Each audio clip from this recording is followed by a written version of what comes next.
Higher secondary में 10%, primary से लेकर हायर सेकेंडरी तक आते सर 5% की गिरावट होती है। वही सरकार का AISHE का डेटा है 2020-21 का। 2016-17 में मुसलमान 4.87 थे एजुकेशन में, 19-20 में बढ़कर 5.45 हुए और 2021 आते आते सर वो 4.64% हो गया। यानी जहां पर मुसलमान 2019-20 में 19,21,000 पे आगे, यानी 1,79,000 की गिरावट आई। क्यों हुआ सर?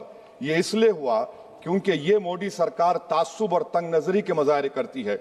इसी वजह से मुसलमानों अक़लियतों में ड्रॉप आउट रेट ज्यादा है, लो एनरोलमेंट है और वो हायर एजुकेशन तालीम को मुकम्मल नहीं कर सकते। सर 3 स्कॉलरशिप स्कीमें हैं, 5 साल से cabinet committee of economic affairs in स्कीमों की मंजूरी नहीं दे रही है सर, 5 साल से।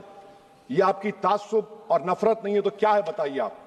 बजट तो पास हो रहा है ऐवान में, 5 साल से आप पैसे नहीं दे रहे हैं। क्यों? क्योंकि cabinet committee of economic affairs इसको मंजूरी नहीं देती है। और मैं बताना चाह रहा हूं, आप विकसित भारत बनाना चाहते हैं, मैं तायद करता हूं, मगर क्या आप 14% आबादी को नहीं पढ़ाकर, उनको एलिनेट कर आप विकसित भारत बना पाएंगे? विकसित भारत उसी वक्त बनेगा सर जब मुसलमान समाजी, इक्तिसादी, तालीमी और माशी तौर पर ताकतवर होंगे। मगर अफसोस के साथ कहना पड़ा, सच्चाई है कि सरकार नहीं चाहती ये हो। सर मैं हुकूमत से पूछना चाह रहा हूं कि यूनिट कॉस्ट स्कॉलरशिप का 2007 और 8 से रिवाइज नहीं हुआ क्योंकि जो तालीम का कॉस्ट है उससे मैच नहीं कर रहा है। आप 3 स्कॉलरशिप को डिमांड ड्रिवन नहीं कर रहे हैं। 11 साल से आप 10 स्कॉलरशिप नहीं बढ़ाए, वही नंबर ला के रख दिए। मैं डिमांड ड्रिवन करने का मुतालबा करता हूं। सर प्री मैट्रिक स्कॉलरशिप को क्यों 9th और 10th से शुरू किया था?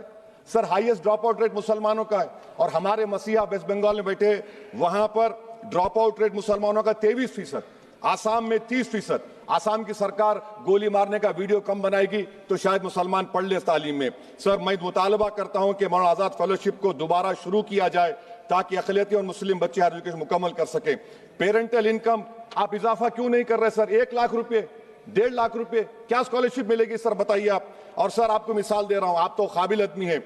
2022-23 में बजट था माइनॉरिटी मिनिस्ट्री का 5,000 करोड़, कितना आपने खर्च किया? 16%। 22-23 में सर बजट था 22-23-24 में 3,000 करोड़, 5% खर्च हुआ सर। 24-25 में बजट था 3,180 करोड़, 22% खर्च हुआ सर। PMJV के स्कीम है 1,914 करोड़, उसको आपने कम कर दिया 1,565 करोड़। तो मैं सरकार से मुतालबा करता हूं कि मिनिस्ट्री ऑफ माइनॉरिटी के बजट का 10,000 करोड़ कम से कम होना चाहिए। तासुबियत को खत्म करिए आपकी स्कीम में। सर दूसरी बात, इनकम टैक्स के बेनिफिट मिलती थी हमारे फौज के सिपाहियों को जो विकलांग थे, आपने इनकम टैक्स बेनिफिट छीन लिया उन लोगों को। ये कैसा इंसाफ है आपका बताइए? जो फौजी सर्विस में है, अरे प्राइम मिनिस्टर अगर एक ट्रेन की झंडी दिखाएंगे तो उससे बढ़ के पैसे खर्च हुआते, तो आप क्या बचा रहे? सर 11-12 साल से वजीर आजम मोदी हैं, हमारी एयरफोर्स का स्क्वाड्रन गिरकर 29 पर आ गया। 12 साल से आप प्रधानमंत्री हैं, हम एक मिड एयर रिफ्यूलर एवैक्स को नहीं बढ़ा सक रहे। पाकिस्तान के पास हमारे ज्यादा एवैक्स है और ऑपरेशन सिंदूर में हमने देखा कि कितनी तकलीफ हुई। सबमरीन का शॉर्टेज है, आपको फिक्र नहीं है सर। और हम 3rd एयरक्राफ्ट कैरियर हम भूल गए। आखिर कैसे हम चाइना को इंडो पैसिफिक में रोक पाएंगे? ये देशभक्ति नहीं है सर। हमारी फौज में कमी है। क्या ये मुल्क इतना कमजोर हो गया कि हम अपनी फौज में बच्चों को भर्ती नहीं करा सकते?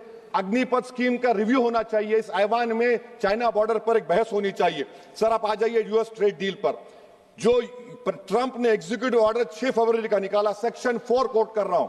डायरेक्टली इनडायरेक्टली अगर हम रशिया का ऑयल लेंगे तो 25% लगा देगा। कौन है सर वो गोरी चमड़ी वाला वहां बैठकर हमको बोलने वाला? किस हमने इस मुल्क को आजाद इसलिए करवाया था कि वहां बैठकर बोलेगा मैं जिससे चाह तेल खरीदूंगा। तुम होते कौन हो? तुम मेरे माई बाप हो क्या? आप 25% लगाएंगे सर। और वर्ड क्या इस्तेमाल किया? इंडिया। यानी अब नायरा जो है नायरा कंपनी बंद हो जाएगी और हमको मॉनिटर करेंगे आप, भारत को उस पर ओवरसाइट करेंगे। अफसोस की बात है कि सरकार खामोश है। सर 2019 में ईरान का ऑयल मत लो बोले, आपने गलती की, आपने ईरान का ऑयल नहीं लिया। तो अमेरिका ने कहा कि इराक से लो, कंपेरेबल रेट पे, कंपेरेबल रेट पे, मार्केट रेट, नॉमिनल प्राइस पे नहीं।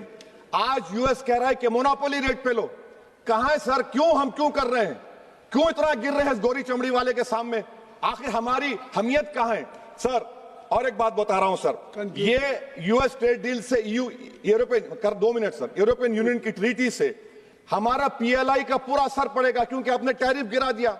आपने टैरिफ गिरा दिया मेडिकल डिवाइसेस पर, आपने टैरिफ गिरा दिया सोफिस्टिकेटेड मशीनरी पर, तो यूएस इंडस्ट्रियल गुड्स आएंगे तो डीइंडस्ट्रियलाइजेशन का खतरा है इस मुल्क में।